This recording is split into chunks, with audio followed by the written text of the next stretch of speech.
कवचं सर्वसिद्धिकरं प्रिये।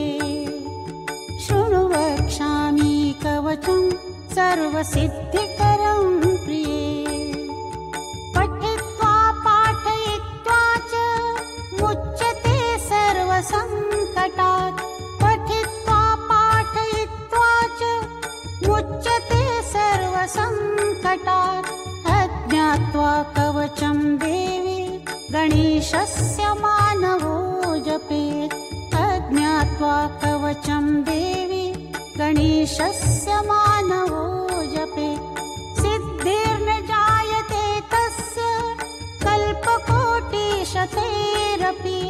सिद्धिर्न जायते तस्य कल्पकोटिशतैरपि।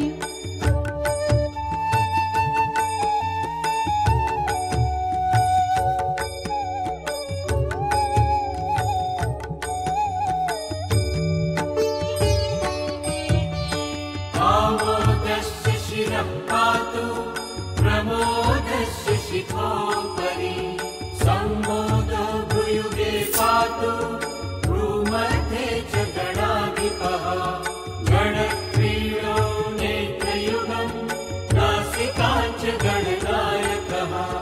गणक्रीडान्वितः पातु वदनं सर्वसिद्धये। जीवाञ्च सुमुखः पातु जीवाञ्च दुर्मुखः सदा। विघ्नेशो हृदयं पातु विघ्ननाथस्य वक्षसि। गणानां नायकः पातु बाहुयुग्मं सदा मम। विघ्नहर्ता च उदरं विघ्नहर्ता च लिङ्गकम्।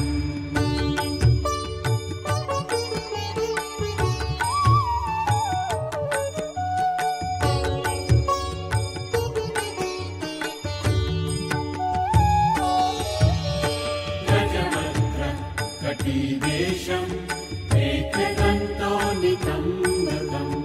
लम्बोदरः सदा पातु गुह्यदेशं ममारुणः। ज्ञानरत्नोपवीतिमा पातु पादयुगं सदा। व्यापकः सर्वदा पातु जानुजङ्घे गणाधिपः। हरिद्रः सर्वदा पातु सर्वाङ्गं गणनायकः। हरिद्रः सर्वदा पातु सर्वाङ्गं गणनायकः।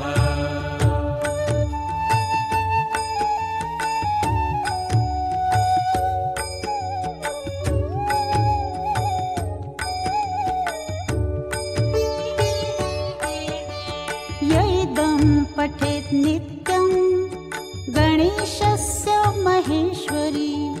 कवचं सर्वसिद्धाख्यं सर्वविघ्नविनाशनं। सर्वसिद्धिकरं साक्षात् सर्वपापविमोचनं।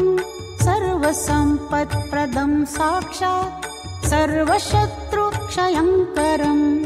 ग्रहपीडा ज्वरारोगाः सर्वे गुह्यकादयः